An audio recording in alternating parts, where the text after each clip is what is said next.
Olá, sejam bem-vindos ao programa Crer e Pensar, um programa feito para mentes que investigam, que teologizam, que filosofam. E estamos aqui nos estúdios da Constante TV e da Igreja Batista Constantinópolis e Manaus. Eu, professor Kelson Mota, junto comigo, professor Jonatas Nunes. Olá, pessoal, tudo bem? E o assunto hoje é realidade. Vamos falar sobre o que é a realidade. Exatamente. Vocês podem, com esse belo recurso do YouTube, né, vocês podem recorrer à playlist do nosso programa e lá você pode acompanhar o primeiro estudo que nós começamos sobre cosmovisão, né? E nesse primeiro momento nós falamos sobre qual é a realidade primordial. E hoje nós vamos continuar a estudar esse assunto muito interessante, respondendo uma outra pergunta a respeito da natureza da realidade externa. Então o programa hoje está muito interessante, fiquem ligados. Muito bem. Nós já falamos nos programas anteriores sobre o que é cosmovisão, né, professor Jonatas? Isso. Só para relembrar, né, temos aqui um slide, se você quiser dar uma olhada. Cosmovisão, o próximo slide, por favor, né, tem a ver com a maneira como você enxerga a realidade, como você vê as coisas, como é que as coisas são, como você modela. E para nós cristãos, em termos de cosmovisão, nós temos isso que está aí. Existe um Deus pessoal, amoroso, todo-poderoso, que criou e sustenta todas as coisas e as dirige segundo a sua vontade, propósito, conhecimentos soberanos. Esta é a base da cosmovisão cristã, é a premissa pela qual tudo que nós erguemos em termos de nossa visão de mundo como cristãos está baseada, né, na existência de um Deus pessoal, amoroso, todo-poderoso, que dirige a história, que tem todo o poder, que tem propósito para o homem, que empresta e dá significado ao ser humano, e a sua vontade não pode ser contradita, o seu conhecimento e o seu poder são soberanos. Mas isso nós já vimos em programas anteriores, você pode dar uma verificada. Mas hoje nós vamos continuar aquela lista de perguntas, como se define uma cosmovisão, e aqui nós temos uma lista delas. Dê uma olhada nesse próximo slide. Olha, aqui são as 7 perguntas fundamentais que definem uma cosmovisão. Nós já vimos a primeira, qual é a realidade primordial? Qual é mesmo a realidade primordial, professor Jonatas? Certamente a única, que é o nosso grandioso Deus, né? Somente Deus faz sentido para uma realidade, né? Isso, a primeira coisa que veio existir, a realidade primordial, é Deus. Deus é o que está acima e embaixo de todas as coisas, ele sustenta e criou todas as coisas. Mas tem uma segunda pergunta, porque a primeira é de teologia, tem uma segunda pergunta que toda cosmovisão tenta responder: qual a natureza da realidade externa? E essa é uma pergunta complicada, pois é, porque né? é uma pergunta da área de cosmologia. E aí, quando nós pensamos em cosmologia, estamos tentando entender a definição do tudo, em termos de espaço, de tempo, do cosmos criado. Qual é a realidade no qual esse cosmos de fato se sustém? O que é a realidade? E toda cosmovisão tem uma resposta para isso. Pode ser que seja uma resposta errada, pode ser uma resposta incompleta, incoerente, inconsistente, mas você tem na sua mente uma resposta, ou pelo menos uma ideia do que seja a realidade. Talvez a ideia que você tenha não seja a ideia cristã. E hoje nós vamos ver isso daí. Então vamos tentar ver, professor Jonatas, como se define uma cosmovisão em termos de qual é a realidade externa, e aí o que nós podemos ver aí? Próximo slide, vamos ver. E o que é a realidade? O que é e o que não é a realidade, né? Isso é importante, né? Então, porque se você souber o que não é... Já é boa parte do caminho, né? Já ajuda, né? Então, como a gente pode ver nesse slide, né? A tabela periódica, né? Que muitos de nós vemos lá desde o ensino médio, né? Os elementos químicos, né? Os átomos, que é o elemento fundamental da matéria, que compõe tudo que existe, né? São os átomos. E eles estão organizados dessa forma, né? Com o número de prótons, nêutrons, elétrons e assim por diante. Então a pergunta que a gente pode fazer: será que a realidade se resume a isso? A matéria, ao que compõe o constituinte fundamental da natureza? Será que é a matéria que é a realidade fundamental de tudo? E aí tem uma linha, né, que é o materialismo, que tenta definir a realidade em termos de matéria, né? Será que é só isso, professor? É o que nós temos aqui, né? O materialismo vai defender o quê, professor Jonatas? Que a realidade é composta só exatamente por isso, só por entidades materiais e físicas e fenômenos como consequências das manifestações desses elementos do material. Ou seja, nada mais do que matéria e energia, né? Que exatamente reflete a interação entre os elementos da matéria, né? Então, é interessante, né, que nessa realidade materialista é só matéria, uma realidade é só material. Ela não é supranatural, ela não é transcendental, ela não é sobrenatural, não é nada. Ou seja, não existe o que nós chamamos de metafísico, né? O que vai além do físico, né? Da física por si, né? E aí tem um problema, né? Porque nós temos no nosso universo coisas que não são diretamente físicas. A consciência, nós não sabemos explicar, ela não é exatamente um fenômeno físico, mas o materialismo, às vezes, até a consciência, ela é fruto das interações das partículas, interações físico-químicas da matéria. A vida é apenas interação físico-química da matéria. Se você ama alguém, esse amor é apenas uma resposta a interações dos seus átomos no seu corpo através de relações metabólicas, físico-químicas, bioquímicas. Então, no materialismo, a realidade é só material. Mas será que ela responde a tudo? Por exemplo, misericórdia. Como é que eu posso explicar a misericórdia à luz do materialismo? Será que eu posso me limitar a reações químicas? Aí a pergunta que se faz é, o que poderia produzir essas reações químicas que me levasse, por exemplo, a eu ter misericórdia por uma pessoa, né? É porque se a matéria, se o universo é só material e a realidade é só material, misericórdia, o altruísmo, a questão do amor, a moralidade, não é material, são abstrações, muitas delas, né? A própria ideia de Deus é quase uma abstração. Então, quer dizer, se você diz que o universo, em termos de realidade, ele é só matéria e nada além, aí você vai ter problemas na sua cosmovisão, porque se só existe matéria e nada além, não existe moralidade, nada impede que um sistema, vamos dizer, materialista possa olhar o ser humano simplesmente como matéria, como coisa a ser descartada, como coisa que tem alguma função imediata e depois descartada. Nós já tivemos no nosso planeta, nossa história humana, alguns regimes de linha materialista que consideravam o ser humano apenas meio de produção, apenas máquina. Né? Mas essa era uma definição. E qual é a outra?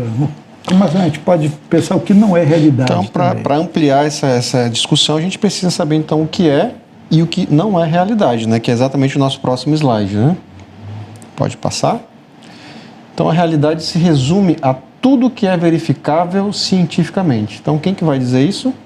O positivismo. É o positivismo, né? Nada mais do que pode ser verificável cientificamente.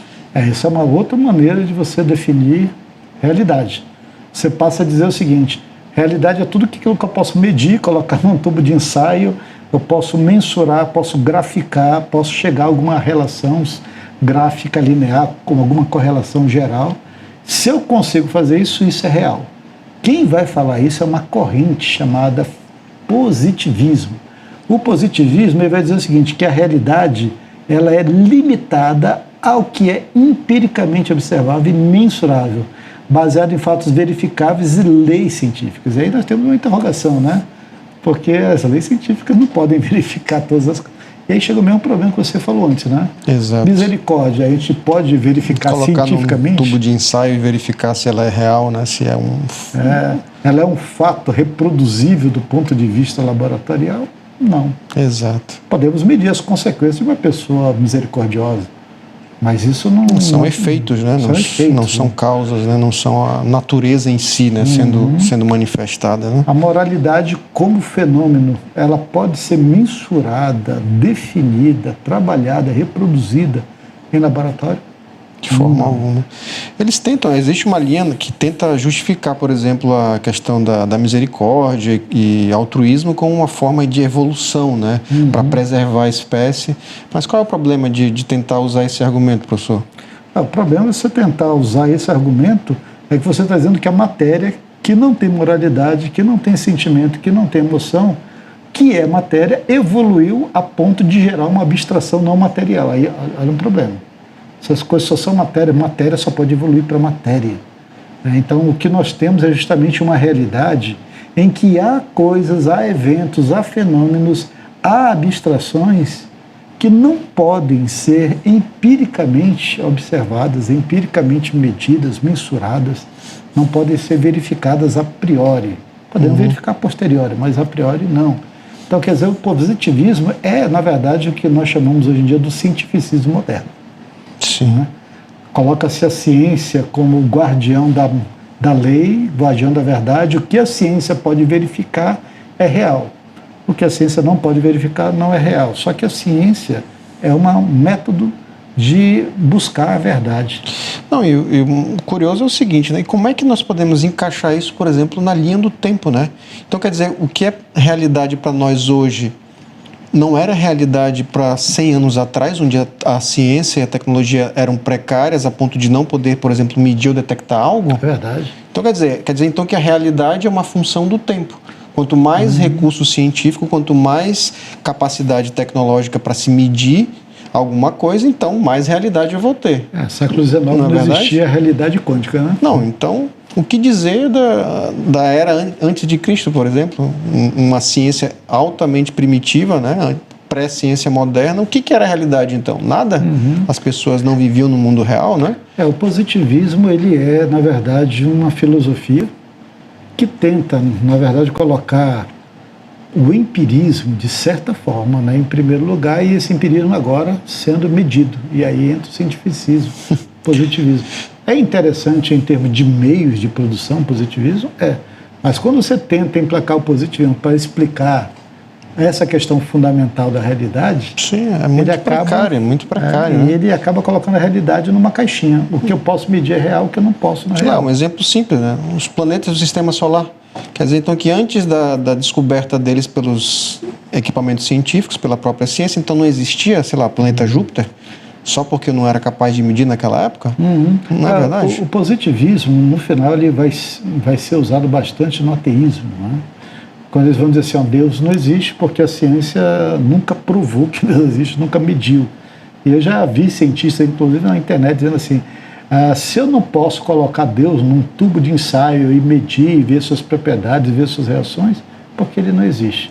Isso daí é, na verdade, um positivismo capenga, é uma pessoa que limita a realidade simplesmente a que pode ver, tocar, medir, cheirar. Né? Então, já que a gente está falando de cosmologia, né, então para ele não existe matéria escura, né? Não pode medir. Não é uma realidade para ele, né? Pois é, né? E aí entra numa contradição, né? Exatamente. Mas isso também não é realidade, não é uma definição de realidade. A definição é um positivismo, mas não é a definição cristã de realidade. Vamos adiante, né? Tem uma outra definição de realidade, essa daí já é bem popular, porque ficou muito famosa em filmes como Matrix. Cinema. É justamente a definição do pós-modernismo, a chamada pós-realidade. Diz assim, existimos em uma realidade simulada no qual os seres humanos vivem suas histórias e interagem em um mundo virtual criado por entidades superiores. O que importa é viver sua história real ou não. Isso começou, a gente diz que começou com Matrix, mas vem bem antes, bem antes do filme Matrix. Você já encontrava isso até nos quadrinhos, muito antes do filme, você vai encontrar isso nos quadrinhos da Marvel, da década de 80, você vai ter essa ideia, você vai ver a ideia de realidades alternativas na década de 50, com alguns escritores de ficção científica. Então isso é uma coisa antiga, mas na pós-realidade isso virou muito popular. Ficou aquela ideia muito clara que nós vivemos numa matriz, né? Nós vivemos num ambiente simulado, tem coisas por trás, tem outra coisa fora dessa realidade, e essa realidade ela não é real, de certa forma. Cara, impressionante como tem pessoas que acreditam piamente nisso, né? Sim, você vê, assim, pessoas que... Não, a gente está num programa de computador e a realidade que a gente vive, na verdade, é virtual, né? Não é... Nós somos construtos operados por outros seres. E isso entrou vamos dizer, no popular, no pop, arte pop. Todo mundo fala, o pessoal já acha, já aceita isso como uma verdade possível, né? Nós vivemos numa redoma computadorizada que não é muito diferente de algumas ideias do hinduísmo, né? A ideia de que isso daqui, no final das contas, é uma ilusão e o cara é aquele que consegue ver a ilusão por trás desse simulacro de realidade. E tem ainda uma outra vertente que conecta isso até, por exemplo, esses seres superiores, né? Essas entidades superiores, aí a gente, por exemplo, já conecta com aquele filme, né? Homens de Preto, né? Homens de Preto. Que aí tem a ver com os aliens, na verdade, que são os seres superiores que estão Aí começa criando essa realidade. as teorias da conspiração, teoria de conspiração, enfim, tem muita coisa. Mas, gente, essa ideia aqui da pós-realidade, ela ficou tão forte que ela começou a contaminar, isso aqui é basicamente ficção científica, mas ela começou a contaminar a ciência também. E aí você vai encontrar agora, em artigos científicos, alguns cientistas dizendo assim, olha, isso é real, né? Nosso universo é apenas uma simulação. Dê uma olhada nesse próximo slide aí. Vamos ver aqui. É um holograma, né? Tem uma sugestão científica que o universo é uma projeção holográfica. E a nossa realidade é apenas uma representação tridimensional de informações codificadas em uma estrutura bidimensional. A ideia é mais ou menos o seguinte, o universo mesmo, como matriz, ele não é tridimensional. Ele é bidimensional, é mais ou menos isso daqui, seria uma coisa plana, a Terra plana, que seria o universo plano. Né? Olha. Então, no final das contas, isso aqui é uma matriz holográfica bidimensional e a representação disso seria um universo tridimensional. Agora, o que eu acho interessante nesse artigo, que ele diz que é algo, uma representação tridimensional de informações codificadas. Caramba. Se ela é codificada, alguém codificou, quem é o codificador? Né? Aí eles chegam assim, não, isso daí é a estrutura normal do universo é essa. Peraí, mas se ela foi codificada, quem codificou? Mas é interessante, há artigos, tá? Alguns cientistas dizendo assim, não, ó, realmente nós podemos estar vivendo só numa simulação tridimensional, quando na verdade nós somos dados bidimensionais, numa estrutura um pouquinho diferente disso, mas nós temos a sensação de tridimensionalidade, porque é apenas uma matriz holográfica. É uma matriz de luz. Então, assim, quando você começa a ler essas coisas, você diz assim, ou esse pessoal está viajando demais, né? Sim. Ou pior, você começar a citar que isso é verdade, se é verdade, se a realidade não é a palavra última. Não, e como tem, né, publicações e artigos nesse sentido, dá aquela máscara de algo realmente científico, né? Algo pomposo, algo que realmente é, de fato, sujeito ao escrutínio da ciência, né? Sim. Porque na realidade a gente vê que é ficção. Ficção. É ficção. Essa daqui, essa é uma delas. Tem outras que vão sugerir que o nosso universo é mais ou menos um simulacro. E a ideia hoje em dia de que é um simulacro em um computador quântico está cada vez mais forte, né? O computador quântico cada vez mais próximo, né, de se tornar implementável, né? O pessoal tem que chegar a uma grande matriz quântica computacional. A mesma história, se é quem gerou o computador, quem projetou o computador, quem codificou as informações, aí chega nessa hora e eles pulam fora. Por quê? Porque eles odeiam a ideia de que esse universo foi criado por um Deus que não só criou, sustenta e dirige esse universo segundo a sua vontade soberana. Né? Mas não é só isso não, né, professor Jonas? Qual é a próxima aí? Próximo agora é o universo como sendo um sonho. Gente, tem Todos eles têm essa, né? Tem opção para tudo que é gosto, hein? O universo ele é um sonho, uma realidade mental. Mental, né? E é isso, quem fala isso é o idealismo, né, professor? Idealismo. A realidade é concebida como sendo dependente da mente, da consciência e do mundo externo, né? Então, gente, vamos dar continuidade a essa discussão no próximo bloco, porque esse já encerrou, né? Tava tão boa a discussão que até... Não, vamos voltar rapidinho com o idealismo. Fiquem aí conosco. Fiquem ligados que a gente já volta. Bem-vindos de volta ao programa Crer e Pensar. E aqui nós estamos falando sobre cosmovisões e no final do último bloco nós começamos a falar sobre a realidade do ponto de vista do idealismo, né, professor? Isso. O idealismo fala que tudo não passa de um sonho, uma ilusão. Gente, o idealismo é uma corrente muito forte dentro de cosmovisões, né, que vai dizer o seguinte, tudo que existe é uma ilusão, é um sonho, né?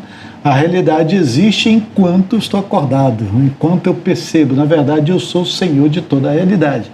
Essa é a ideia do idealismo, né? A realidade ela é concebida como sendo dependente da mente e da consciência, onde o mundo externo, os objetos, são interpretados como construções subjetivas da percepção. E isso daqui é uma coisa interessante, porque daquelas 7 perguntas, basicamente em todas as 7, o idealismo vai dizer assim, ó, é apenas um sonho, é apenas uma ilusão, as coisas que existem são apenas ilusórias. Isso sim fica muito próximo de algumas correntes orientais, hinduísmo, daoísmo. Professor, mas agora me veio uma curiosidade. Qual é a diferença, por exemplo, entre o idealismo e a pós-realidade? Porque ambos pregam que nós não vivemos numa realidade real, né? É uma ilusão, é uma coisa virtual. Tanto o sonho quanto uma realidade virtual, que é do ponto de vista da pós-realidade, não são palpáveis, não são matérias, são irrealidades. Qual é a diferença básica entre as duas? A diferença tem a ver com o ponto focal da realidade. No idealismo, o ponto focal da realidade sou eu. Na verdade, você não existe, é apenas uma construção da minha mente, da minha consciência. Né? Todo esse universo aqui é uma construção da minha mente. Isso aqui é apenas um ideal do que eu projeto das coisas. Na verdade, no universo não existe nada, só existe eu. Então, o ponto focal da realidade é você mesmo. Certo, isso é o Esse é o idealismo. Ok, é um sonho. Na pós-realidade, o ponto focal é um simulacro. Essa realidade, ela é simplesmente um simulacro. Esse simulacro pode ser uma simulação computacional, pode ser uma matriz holográfica, pode ser qualquer outra coisa. Ela existe independente de mim.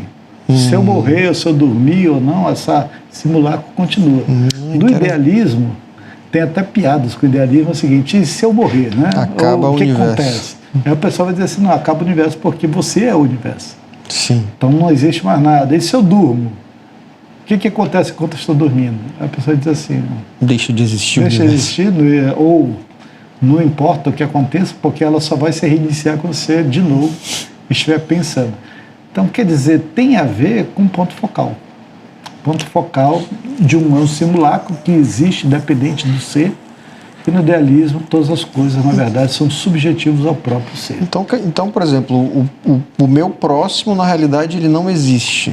Ele é apenas uma construção que faz parte do meu sonho. Seria isso? Basicamente, seria isso, no idealismo. Mas eles evitam chegar a essas questões mais concretas. Eles começam a dizer assim, olha, o bem e o mal não existe. É a mente que os cria, né? A dor, o prazer... são, na verdade, construções mentais. O amor é uma ilusão. Então, se tudo entra nessa ilusão, eles vão dizer assim, a percepção do universo é ilusória. Essa a percepção do universo é ilusória tem a ver com a minha percepção, não com a dele. Então, o universo, no final das contas, é um sonho concebido pela minha mente. Você vai ver coisas semelhantes, pessoas aplicando idealismo para Deus. Talvez você já tenha ouvido a frase assim, né? Nós somos um sonho que Deus sonhou ou que Deus está sonhando. Quando ele acordar, acaba tudo. Já viu essa frase? Nós somos um sonho de Deus. Não, não somos um sonho de Deus. Nós somos criação de Deus. Nós existimos de fato. Deus não só nos criou, mas nos deu a existência. E essa existência viva dentro do universo concebido por Ele e mantido por Ele.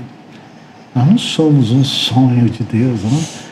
Vejo gente falando assim muito poeticamente, mas no final das contas é quase um sincretismo com perigoso, idealismo, né? É quase um sincretismo. Aí você vai ver aquelas bobagens de gente falando assim, né? Você é o ponto fraco de Deus, né? Que é isso? Esses novos coaches da vida aí, né? Ponto fraco de Deus, é? É o ponto fraco de Deus. Olha só. No final é o idealismo. Eu concebo Deus como eu quero. Ele é fruto da minha percepção. E se a gente for realmente se ater aos detalhes, a gente vai entrar numa espiral de complexidade que é realmente absurda, né? Porque para essa realidade ser uma construção da minha mente, né, de um sonho, como é que a minha mente é capaz de projetar o imprevisível, o comportamento de terceiros, que eu não sei, por exemplo, se eu fizer uma pergunta subjetiva para ti, eu não sei qual vai ser a tua resposta. Como é que a minha mente vai construir isso, né? Essa ideia é antiga, viu? Se você pensar lá nos gregos, você vai ter aquela ideia do mundo das ideias e o mundo real. O mundo das ideias era o real, o mundo ideal, né? Começa ali. E o mundo que nós vivemos é um mundo basicamente de sombras. Não é a verdadeira realidade, é o mito da caverna de Platão, né? Sim, sim. Você vive numa caverna, você não vê a verdadeira realidade. A realidade está fora de você, ela está além. E aí essa ideia, com o tempo, ela vai se formando num ponto focal, que é o próprio ser humano. Sim. Se eu concebo o mundo ideal, eu concebo o resto também. Tudo é ilusão. No final das contas, no idealismo, tudo é ilusão. Tudo é ilusão, tudo é ilusão. É. Né? Bom, mas será que termina por aí? Nada, tem uma pior, que ela contaminou o século XX. Essa tá... Né? Que é o existencialismo. Vamos dar uma olhada aqui, né? Do existencialismo diz assim, que a realidade é subjetiva, além um pouco do idealismo. Mas não é. É subjetiva e depende do ponto de vista de cada indivíduo. A realidade é subjetiva e depende do ponto de vista de cada indivíduo. Isso daí tem um namoro muito próximo com o pós-modernismo, né? Ela é pós-moderna. Na verdade, ela vai dar origem a ao base, né? pós-modernismo. A sustentação para o pós-modernismo. O pós-modernismo tem base realmente no existencialismo. Aqui é um pouquinho diferente. Assim, existe o universo e existe a maneira como interpreta esse universo. Ou seja, não tem uma definição de universo, de realidade. A definição de realidade depende de cada um. Né? E ela já entra em contradição com aquelas primeiras que nós vimos, né? Por exemplo, o positivismo, né? Sim. Aí já entra em choque frontal com o positivismo, que é a realidade objetiva, né? A medição científica das coisas, né? Já que é relativo, não interessa o que a ciência vai medir, né? De fato é isso. Nós estamos vivendo isso no pós-modernismo, né? A ciência diz tem homem, tem mulher do ponto de vista genético, né? XX, XY. A pessoa diz assim, não, eu me sinto um dragão. Está bem, há quem ache que isso está distante de nós, né? Mas não, já está acontecendo no nosso meio, né? Mas começa aí mesmo, já há exemplos práticos aí ao nosso redor. A pessoa dizendo assim, eu sou um dragão, cara, você não é um dragão.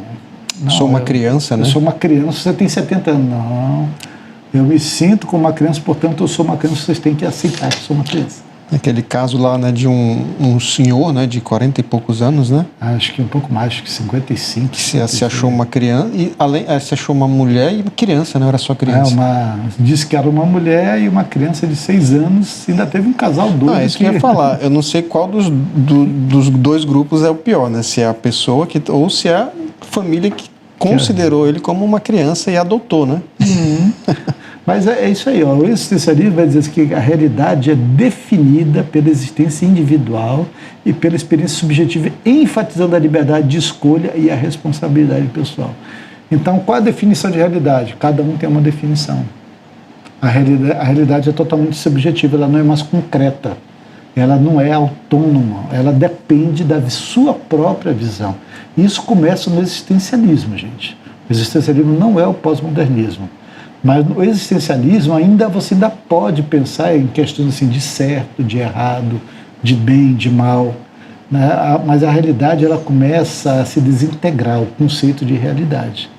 No pós-modernismo, aí sim, esse sentido, rapidamente, ele se desconstrói completamente. Mas eu posso dizer, professor, que o pós-modernismo, ele começa exatamente quando essa segunda parte aqui deixa de acontecer?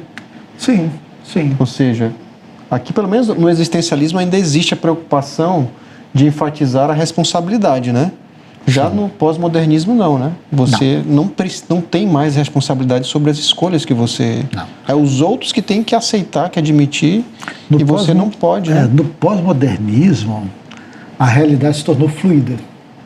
No existencialismo, os sentimentos, as emoções, a moralidade... ela é esticada, quase fluida, não é. Porque no existencialismo é mais ou menos assim, quem eu sou? Não sei quem eu sou. Eu sou um homem ou eu sou uma banana? Não sei. Eu tenho que me autenticar como homem para não ser uma banana. E aí o que acontece? Você tem uma experiência existencial, por causa de uma crise existencial, aí chega uma conclusão, eu sou um homem, realmente eu não sou uma banana. Só que essa realidade, ela não é a última. Rapidamente, no existencialismo, você vai ter uma nova crise e você vai ter que se autenticar, você vai passar a vida inteira se autenticando. Mas você tem que encontrar uma realidade para você se autenticar. O pós-modernismo, ele pega o existencialismo e leva às últimas consequências. Ele diz assim, não tem uma realidade. Não tem certo, não tem errado, não tem verdadeiro, não tem falso. Nenhuma dessas questões interessam mais, porque elas não são mais concretas. Você não precisa mais se preocupar com a responsabilidade pessoal. Basta você assumir o que você quer. A última coisa que sobrou no existencialismo era a questão de que existia uma realidade, no qual eu tinha que me autenticar nela. No pós-modernismo é chutado isso daí. Então não tem mais nem a definição de realidade, que é o que nós temos hoje. O que tem hoje? A pessoa chega e diz assim, não, eu sou um elfo. Tem uns pessoas que se dizendo elfo, o cachorro, o gato. Diz assim, não, é isso. Por dentro eu sou um gato, eu sou um cachorro, eu sou um elfo. E você tem que aceitar essa realidade. Peraí, você não é um elfo, você não é um cachorro, você não é um gato.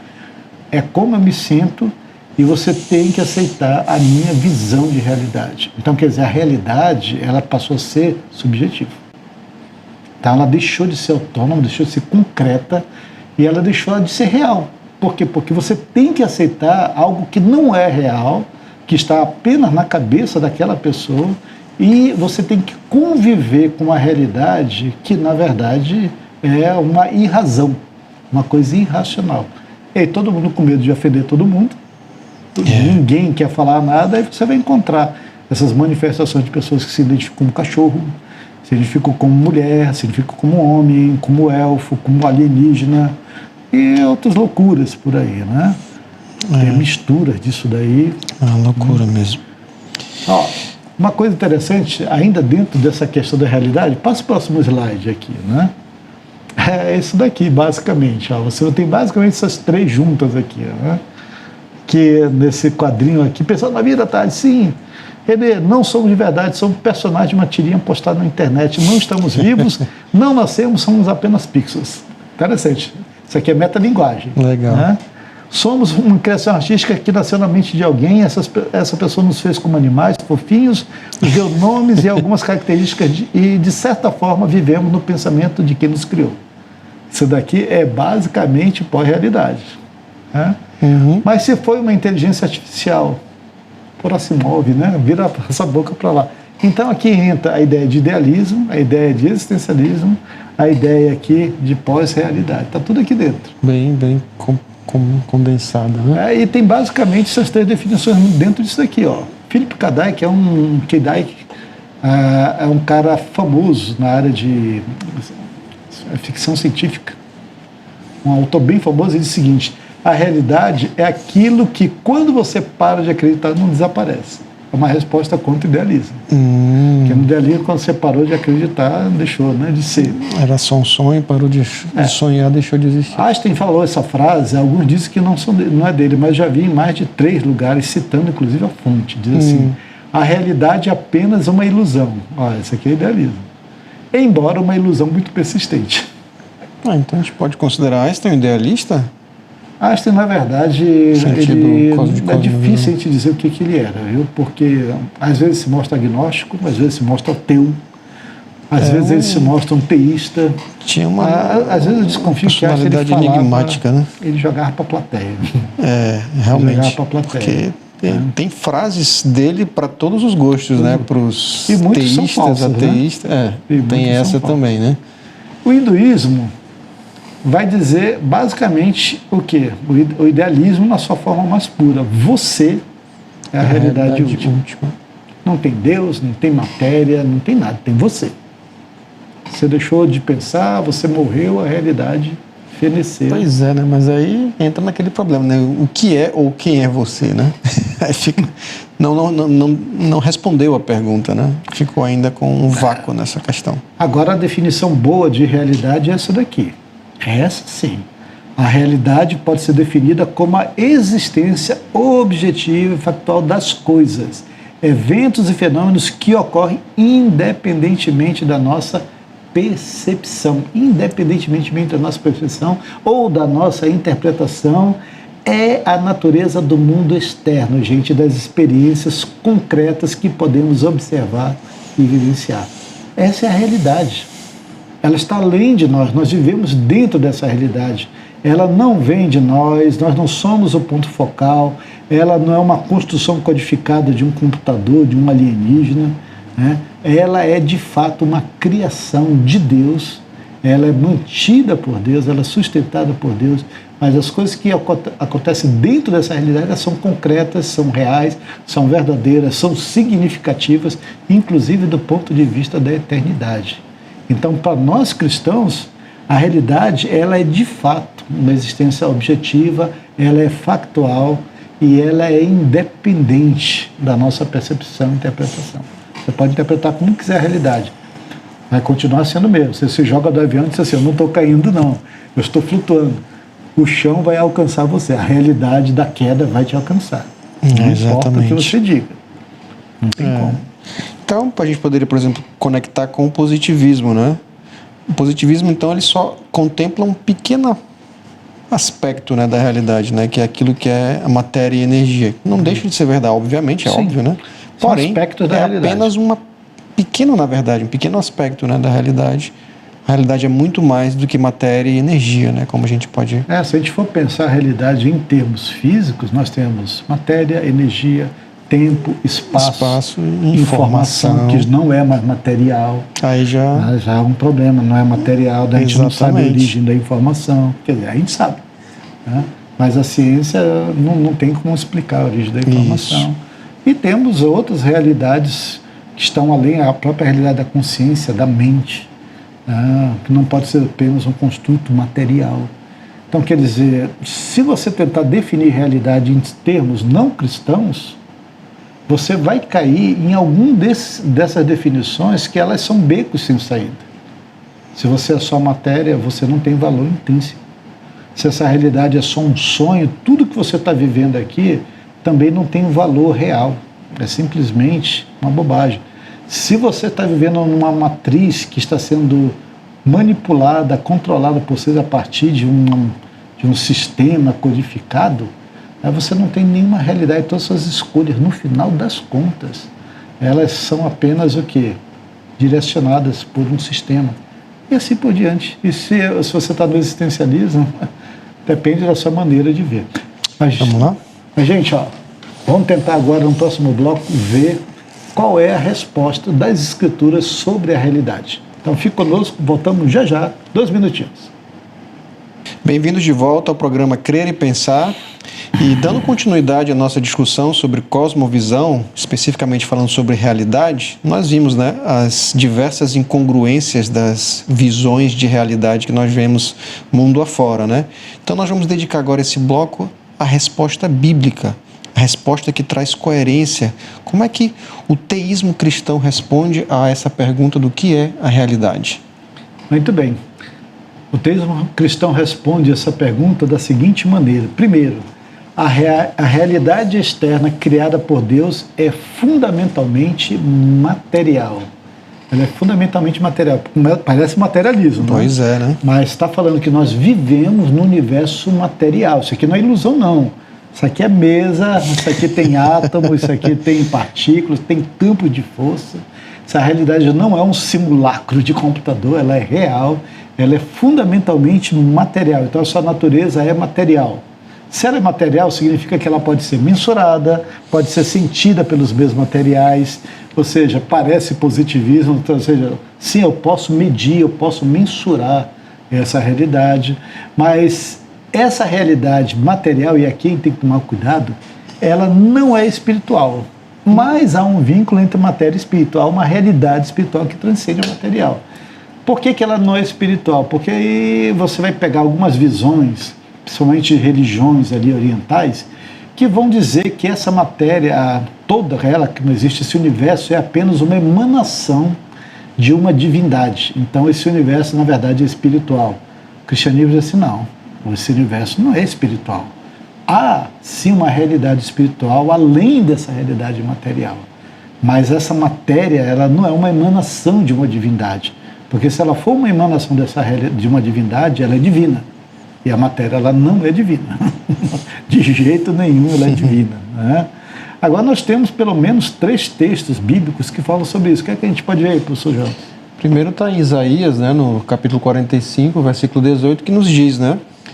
Porque assim diz o Senhor, que criou os céus, o Deus que formou a terra e a fez e a estabeleceu, que não a criou para ser um caos, mas para ser habitada. Eu sou o Senhor e não há outro. Então fica aqui patente, né, a criação, né, Terra, o planeta, o universo como nós o conhecemos, como criação. E é interessante que assim, ele não criou para ser um caos, uma coisa desordenada, uma coisa sem sentido, né? Exatamente. Mas para ser habitado. Deus criou esse universo para ser habitado. Quem que habita esse planeta? Nós. Alguns vão dizer assim, Deus criou esse universo inteiro para poder colocar uma habitação para o homem e para o seu nome também, uma coisa interessante, né?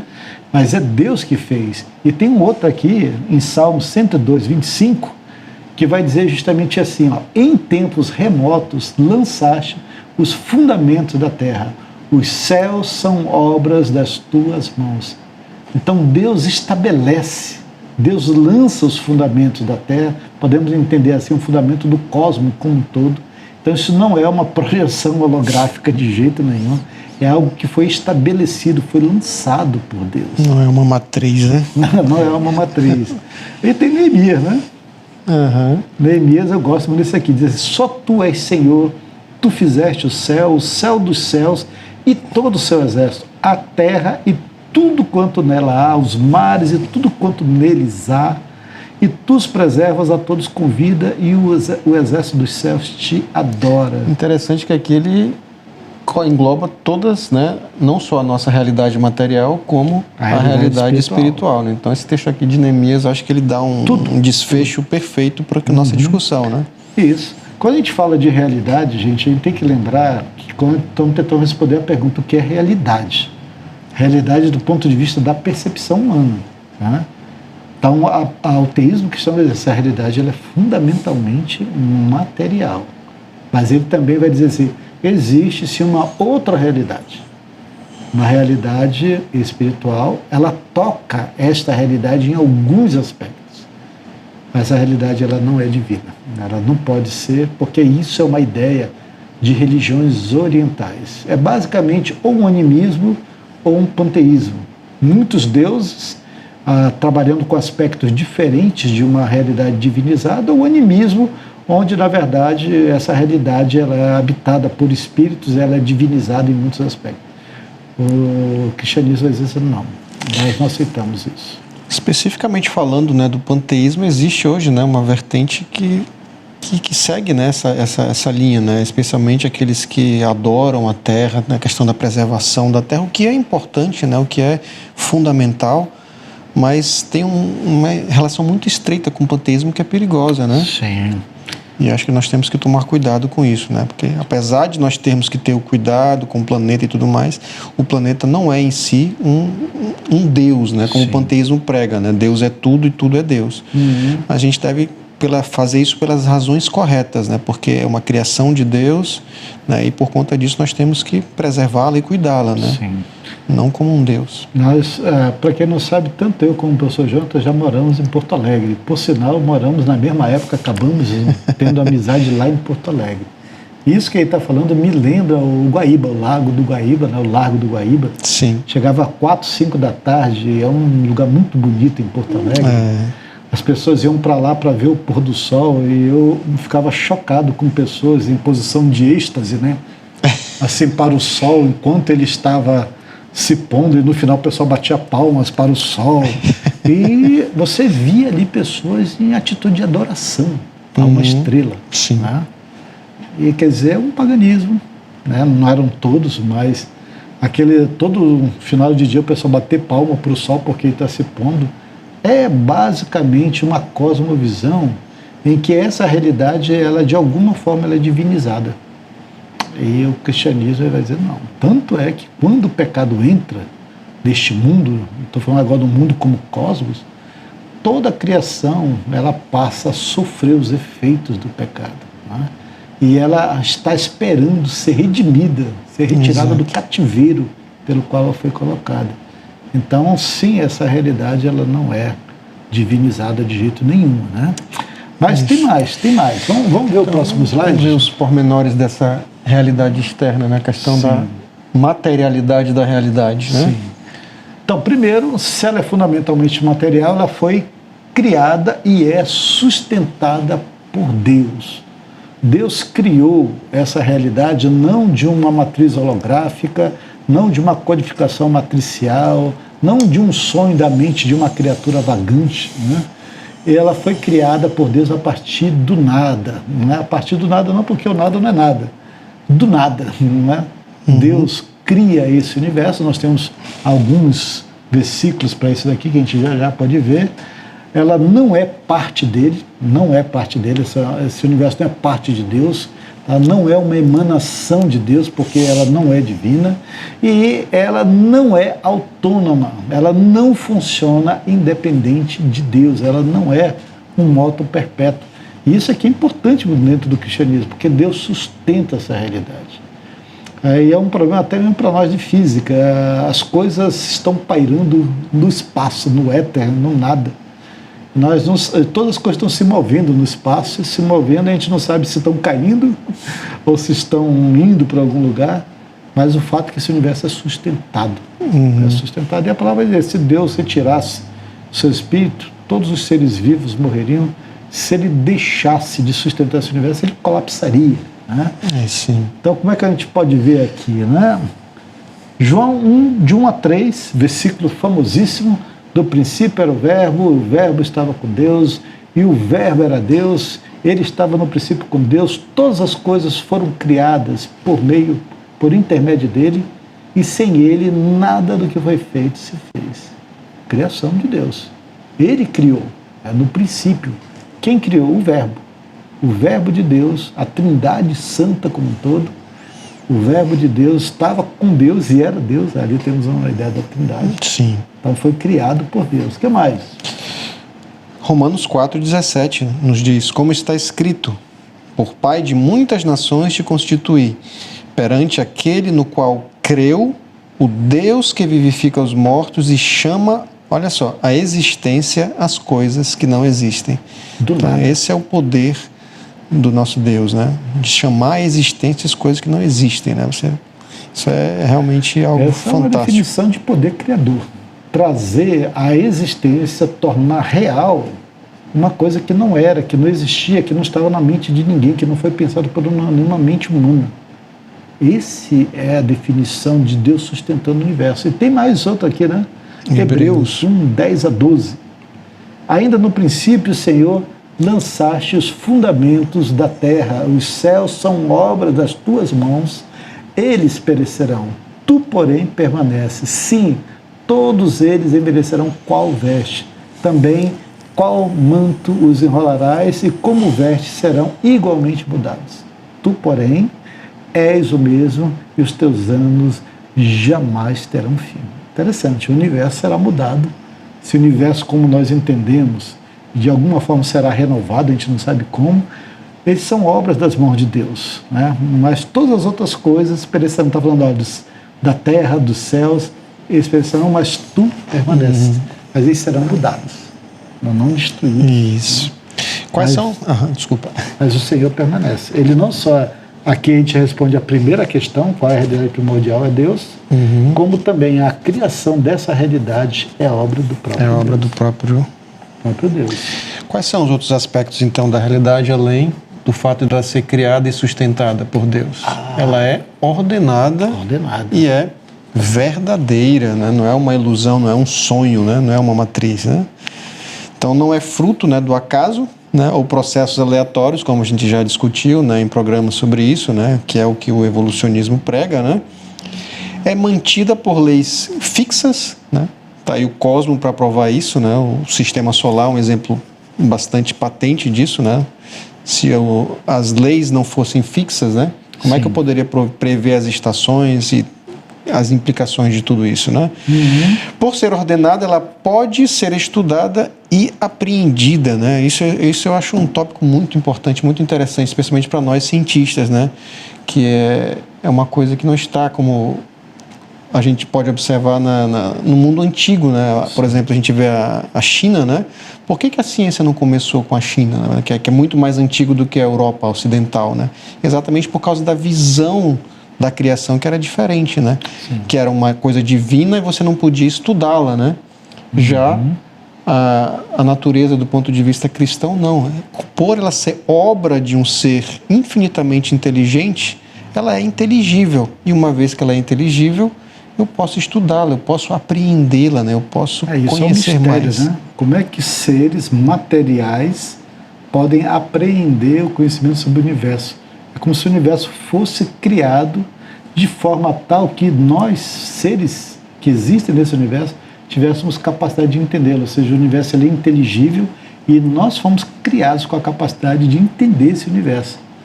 Já o materialismo, a pós-realidade, todos eles não conseguem explicar isso daí, né? Desconectam. O observador do que está sendo observado, né? Você não tem acesso, você não tem como conhecer o que você está observando, né? Eu gosto muito dessa parte que diz assim, ó, que ela é verdadeira. Isso é importante. Nós não vivemos numa ilusão. O que nós vivemos é algo verdadeiro. É uma realidade ordenada, verdadeira, não é imaginação, não é resultado de sentidos limitados, não é subjetivo. Você vive no universo verdadeiro e nesse universo verdadeiro você toma atitudes que são verdadeiras e cujas consequências são reais e são significativas. O cristianismo ele vai dizer assim que as suas decisões nesse tempo de vida eles têm consequências eternas. Ou seja, a sua vida ela é real, as suas atitudes, as suas decisões têm significado real, têm consequências reais, inclusive consequências eternas. E isso é interessante, porque o cristianismo ele vai focar muito nisso. As outras linhas, eles tiram isso daí, porque no final não são a realidade não é verdadeira. Então, se ela não é verdadeira, as suas atitudes não têm peso real. Exatamente. Então a gente vê a tentativa dessas visões de tirar das costas, né, do ser humano a sua responsabilidade, o peso da sua responsabilidade, das suas ações, dos seus atos, do seu modo de ser, de viver e de agir, né? Então a gente vê essa tentativa, né? Não, você acredita que é assim, não tem consequências, a realidade é relativa, é uma ilusão, é um sonho, então pode fazer e ser o que quiser. Sim, professor Jonathan, nosso tempo está acabando. Eu quero desses 3 versículos aqui, eu quero pegar esse daqui, 1 João 1 a 2, que diz assim: o que era desde o princípio, que temos ouvido, que temos visto, que os nossos próprios olhos, os próprios olhos, o que contemplamos e as nossas mãos apalparam com respeito ao verbo da vida, e a vida se manifestou e nós a temos visto, dela damos testemunho e vô-la anunciamos, a vida eterna, a qual estava com o Pai e nos foi manifestado. Aqui o apóstolo João diz assim: Cristo, ele não só ele é uma pessoa real, não é um construto, não é uma ilusão, não é uma historinha de criança, não, nós vimos, nossos olhos viram, nossas mãos contemplaram, né? Com respeito ao verbo da vida. O cristianismo, ele vai partir do pressuposto não, da realidade que Deus encarnou-se, Deus viveu entre nós, Deus não foi uma historinha, não foi um conto, não era um Deus com uma aparência humana, não, era o próprio Deus em forma de homem genuíno. E João está dizendo assim: nós vimos, nós apalpamos, nós o contemplamos, né? Isso não é uma ilusão. Nosso universo é material, aqui dentro desse universo as coisas são ordenadas, inteligíveis e são verdadeiras. Né? Verdadeiras. E aqui a gente está passando aqui... Para finalizar, tempo, né? Para finalizar... O que a pós-modernidade ela afirma diante disso tudo, né? Olha, aqui vamos ser bem rápido, que a gente já falou um pouquinho, né? Mas a pós-modernidade ela vai dizer o seguinte, que a verdade sobre a própria realidade está sempre oculta de nós. Não sabemos o que é real, o que não é. Aí só pode contar histórias. E aí você conta a história do jeito que você quer. Você tem uma visão de mundo, essa visão de mundo aqui passa pela sua mente, né? E você projeta esse mundo do jeito que você acha que é interessante. E aí a realidade ela se adequa, né, à projeção subjetiva que o indivíduo faz dessa realidade concreta. Então ela passa a ser um instrumento de poder, gente. Nós estamos vivendo a época da ideologia de gênero. A ideologia de gênero é isso daí. Você tem a realidade e você subverte essa realidade, inclusive a realidade científica, para se adequar ao que é um discurso, a uma narrativa. Então, como é que a gente pode finalizar, então, sobre a realidade e o cristianismo, professor? Então, vamos ver o próximo slidezinho aí, nosso tempo já acabando, né? Vamos lá, rapidinho, né? Então, só para relembrar aqui, Eu quero terminar com essa frase de Francis Schaeffer, uma frase importantíssima. Ele diz o seguinte: o pensamento moderno abandonou a ideia de verdade, gerando trágicas consequências para todas as áreas da cultura, incluindo a filosofia, a arte, a música e a teologia da sociedade como um todo. Na época, quando eu escrevi isso aí na década de 70, ele não sabia que até a ciência seria subvertida como está sendo hoje, né? Ela passa a ser um instrumento dentro dessa visão pós-moderna de realidade, né? Então, nesse sentido, gente, a realidade para o cristianismo é a criação do Senhor. Ele dirige, ele sustenta, né? Ela é material, ela é factual, ela é causal, ela é concreta, ela é verdadeira, ela independe do ser humano, o ser humano está inserido nessa realidade. Mas quando nós abandonamos o conceito cristão de realidade, evapora também o que é o conceito de verdade, e aí você perde o significado das coisas. Se as coisas não são verdadeiras, são ilusórias, elas não têm significado real, e o resultado é o que nós vemos hoje em dia: a confusão, dissociação cognitiva e uma grande angústia existencial. Enfim, levam você ao abismo, né? O abismo do ser, perfeitamente. Exatamente. O abismo do ser. Então a gente pode concluir dizendo, né? Nada melhor do que se abrigar nas Escrituras, no que realmente a palavra de Deus nos mostra, uma visão coerente do mundo, do universo e, ao mesmo tempo, pessoal. Você pode ter este relacionamento com esse ser criador de todas as coisas que pode dar sentido para a sua vida. Então, deixo esse desafio para você. Gente, ficamos por aqui. Obrigado por sua audiência aqui no nosso programa Crer e Pensar. Entre no site, tem a nossa playlist, você pode ver esse programa em separado, pode ver ele completo, toda sexta-feira, com todos os demais programas, aqui na Constante TV. Uma bênção para você. Até o próximo programa. Até a próxima, pessoal. Deus abençoe. Tchau.